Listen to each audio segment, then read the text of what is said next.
मैं doctor Priyanka Singh, Jamshedpur cooperative college, Hindi विभाग। आज मैं तृतीय सत्र स्नातक तृतीय सत्र के विद्यार्थियों के साथ काव्य हेतु पर चर्चा करूंगी। हेतु अर्थात कारण। कारण यानी काव्य हेतु का अर्थ हुआ काव्य की उत्पत्ति का कारण। कोई कवि या रचनाकार को काव्य लिखने के लिए जो शक्तियां कार्य करती हैं प्रेरित करने का, उसे काव्य हेतु के अंतर्गत हम रखते हैं। भारतीय विद्वानों ने काव्य हेतु के मुख्यतः 3 भेद माने हैं। प्रतिभा, जो जन्मजात गुण है, मनुष्य के जन्म के साथ ही उसे ईश्वरीय प्रदत्त शक्ति है। व्युत्पत्ति, जो व्याकरणिक और साहित्यिक तत्वों का ज्ञान जिसमें सम्मिलित होता है। तृतीय है अभ्यास, जो निरंतर अध्ययन से प्राप्त होता है। अगर काव्य हेतुओं का हम बात करें तो इसका सर्वप्रथम विवेचन हमें अग्नि पुराण में देखने को मिलता है, जहां प्रतिभा, वेद ज्ञान, लोक व्यवहार को काव्य हेतुओं में सम्मिलित किया गया था। अगर संस्कृत आचार्यों में भामा की बात करते हैं तो भामा ने कहा है कि गुरु के उपदेश से जड़ बुद्धि भी शास्त्र अध्ययन करने में समर्थ हो सकता है, किंतु काव्य तो कोई प्रतिभाशाली व्यक्ति द्वारा ही रचा जा सकता है। स्पष्ट है कि भामा ने भी प्रतिभा को अधिक महत्वपूर्ण दिया है, साथ ही व्युत्पत्ति और अभ्यास को भी स्थान दिया उन्होंने। आचार्य दंडी ने अपने ग्रंथ काव्यादर्श में प्रतिभा, अभ्यास और लोक व्यवहार को काव्य हेतुओं के रूप में मान्यता दी है। उनकी मान्यता के अनुसार नैसर्गिकी च प्रतिभा श्रुतम च बहुत निर्मलम आनंदश्चाभियोग अस्य कारणम काव्य संपदा। अर्थात उन्होंने नैसर्गिक प्रतिभा, निर्मल शास्त्र ज्ञान और बढ़ा चढ़ा अभ्यास को काव्य हेतु के रूप में देखा है। बामन ने भी प्रतिभा को जन्मजात गुण मानते हुए इसे काव्य का प्रमुख हेतु स्वीकार किया है। कवित्व बीजम प्रतिभानम कवित्वस्य बीजम, यानी उन्होंने भी प्रतिभा को काव्य हेतु का सर्वप्रमुख काव्य हेतु माना है प्रतिभा को। रुद्रट की बात करते हैं तो रुद्रट ने प्रतिभा, व्युत्पत्ति, अभ्यास को काव्य हेतु स्वीकार किया है। साथ ही उन्होंने रुद्रट ने प्रतिभा के 2 भेद किए हैं। पहला सहजा, दूसरा उत्पाद्या। सहजा जो कवियों में जन्मजात होती है, उत्पाद्या जो लोक शास्त्र के अभ्यास से उत्पन्न होती है। मम्मट ने भी उन्होंने प्रतिभा को शक्ति नाम दिया। मम्मट ने शक्ति, लोक शास्त्र का अन्वेक्षण तथा अभ्यास को स्थान दिया है। उन्होंने प्रतिभा को शक्ति के रूप में शक्ति नाम दिया है। पंडित जगन्नाथ ने भी तस्य च कारणम कविगता केवलम प्रतिभा के माध्यम से काव्य का प्रमुख हेतु प्रतिभा को स्वीकार किया है। अब प्रतिभा क्या है? प्रतिभा वह शक्ति है जो किसी व्यक्ति को काव्य रचना में समर्थ बनाती है। यह ईश्वर प्रदत्त है, जन्मजात है। ये भी 2 प्रकार की होती है। प्रतिभा को भी हम 2 भागों में बांटकर देखते हैं, कार्यत्री प्रतिभा और भावयित्री प्रतिभा। कार्यत्री प्रतिभा जिसके बल पर कवि कविता लिखता है, यानी कार्यत्री प्रतिभा मुख्यतः कवि रचनाकार से संबंधित है, ये रचनाकार में निहित होती है।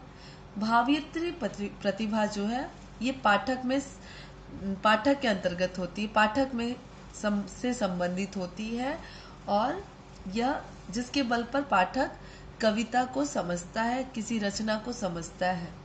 तो ये जो रचना पाठकों में जो ये समझ पैदा करती है, ये इस समझ को हम भावयित्री प्रतिभा के अंतर्गत रखते हैं। व्युत्पत्ति अर्थात पांडित्य, विद्वता, निपुणता। ज्ञान की उपलब्धि को व्युत्पत्ति कहा गया है। शास्त्रार्थ ज्ञान को व्युत्पत्ति कहा गया है। व्युत्पत्ति के माध्यम से उचित अनुचित का ज्ञान होता है, सही गलत का बोध होता है।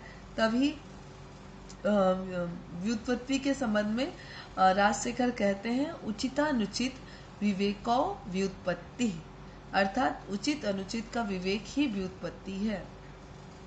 प्रतिभा जन्मजात है, लेकिन अगर व्युत्पत्ति नहीं रहे, अगर उचित अनुचित का ज्ञान नहीं रहे, तो रचना में बहुत सी त्रुटियां आ सकती हैं। व्युत्पत्ति के माध्यम से हम जानते हैं कि कौन से शब्द का कहाँ प्रयोग होना सही है और कहाँ वो प्रयोग अर्थ का अनर्थ साबित कर देगा।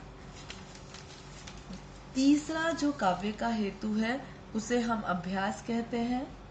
अभ्यास के बारे में एक पूर्व बहुत प्रचलित धारणा है, करत करत अभ्यास के जड़ीमती होत सुजान, रस आवत जात ते सिल पर परत निशान। यानी अभ्यास वो हेतु है, वो कारण है कि अगर आप निरंतर अभ्यास कर रहे हैं, निरंतर अध्ययन कर रहे हैं, तो आप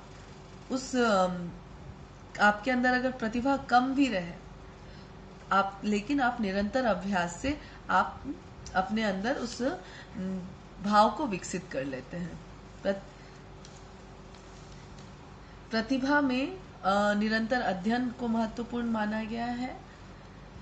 अब इस तरह हम देखते हैं कि संस्कृत आचार्यों ने प्रतिभा, व्युत्पत्ति और अभ्यास को 3 प्रमुख हेतुओं के रूप में स्वीकार किया है। दूसरी तरफ अगर हम हिंदी आचार्यों की बात करें तो आचार्य रामचंद्र शुक्ल ने भी प्रतिभा को प्रमुख हेतु मानते हुए व्युत्पत्ति और अभ्यास को महत्व दिया है। अज्ञा ने प्रतिभा को सबसे प्रमुख स्थान दिया है। वहीं दिनकर के हिसाब से प्रतिभा, व्युत्पत्ति और अभ्यास को सामूहिक रूप से काव्य सृजन का हेतु माना है। यानी दिनकर ने प्रतिभा, व्युत्पत्ति और अभ्यास तीनों को ही बराबर स्थान देते हुए सामूहिक रूप से काव्य सृजन का हेतु माना है। पाश्चात्य विचारकों की अगर हम बात करें तो प्लेटो ने प्रेरणा को काव्य हेतु माना है। उनका मानना है there is no intention in him until he has been inspired। यानी अगर कोई प्रेरणा नहीं है तो रचना नहीं हो सकती। प्रेरणा के अभाव में कोई स्फुरन असंभव है, कोई स्फुरन नहीं हो सकता, कोई रचना प्रतिपादित नहीं की जा सकती। अरस्तु की अगर हम बात करें तो अरस्तु ने प्रतिभा को जन्मजात माना है और इसे सबसे अधिक महत्वपूर्ण माना है। A man of born talent, यानी जो प्रतिभा है वो जन्मजात गुण है। क्रोचे ने भी स्वयं प्रकाश ज्ञान, इंट्यूशन और वाह व्यंजना यानी एक्सप्रेशन को महत्व दिया है और को देते हुए प्रतिभा और अभ्यास को प्रमुख काव्य हेतु के रूप में स्वीकार किया है।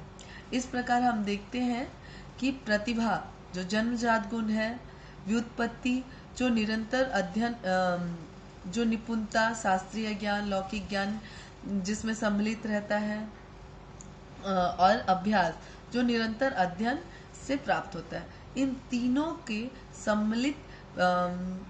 सम्मिलित रूप का ही फल हम काव्य के रूप में देखते हैं। आज बस इतना ही।